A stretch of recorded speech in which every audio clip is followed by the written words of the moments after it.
আসসালামু আলাইকুম। আমি doctor Bipasha Naznin, transfusion medicine specialist, Azgar Ali hospital, Dhaka. 14ই জুন কার্ল ল্যান্ডস্টেইনার, যিনি এবিও ব্লাড গ্রুপের জনক, তার জন্মদিন। বিশ্ব রক্তদাতাদের অবদানের স্বীকৃতি হিসাবে 14ই June world blood donor day হিসাবে পালন করা হয়। এবারের প্রতিপাদ্য বিষয় give blood, give hope, together we save lives.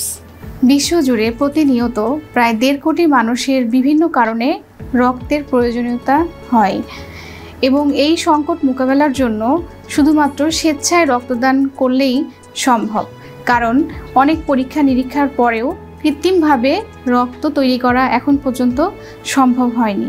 শারীরিক এবং মানসিকভাবে সুস্থ 18 থেকে 60 বছর বয়সী একজন মানুষ রক্তদান করতে পারেন। রক্তদানের জন্য আপনি উপযুক্ত কিনা অবশ্যই ট্রান্সফিউশন মেডিসিন ডিপার্টমেন্ট অথবা ব্লাড সেন্টারগুলোতে যোগাযোগ করবেন। রক্ত দেওয়ার আগে অবশ্যই ব্লাডের হিমোগ্লোবিন পরীক্ষা করিয়ে নেবেন। রক্তদানের আগে হালকা নাস্তা এবং পানি জাতীয় তরল খাবার গ্রহণ করা ভালো। বাজারে যেগুলো ফুড, জুস, প্যাকেটজাত খাবার আছে, এগুলো খেলে অনেক সময় বমি হতে পারে, এজন্য আমরা এগুলোকে অ্যাভয়েড করতে বলি। রক্ত দেওয়ার আগে পানি, ডাবের পানি অথবা লেবুর শরবত কিংবা ওটস স্যালাইন খেয়ে আপনি রক্তদান করতে পারেন এবং পরে প্রচুর পরিমাণে পানি খেতে পারেন। পরিমিত বিশ্রাম গ্রহণ করবেন।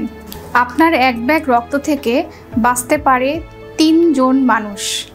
সুতরাং এগিয়ে আসুন, রক্তদান করুন। বিশ্ব রক্তদাতা দিবসে সকল রক্তদাতাকে জানাচ্ছি আন্তরিক শুভেচ্ছা, ভালোবাসা এবং কৃতজ্ঞতা। ভালো থাকবেন, সুস্থ থাকবেন। ধন্যবাদ সবাইকে।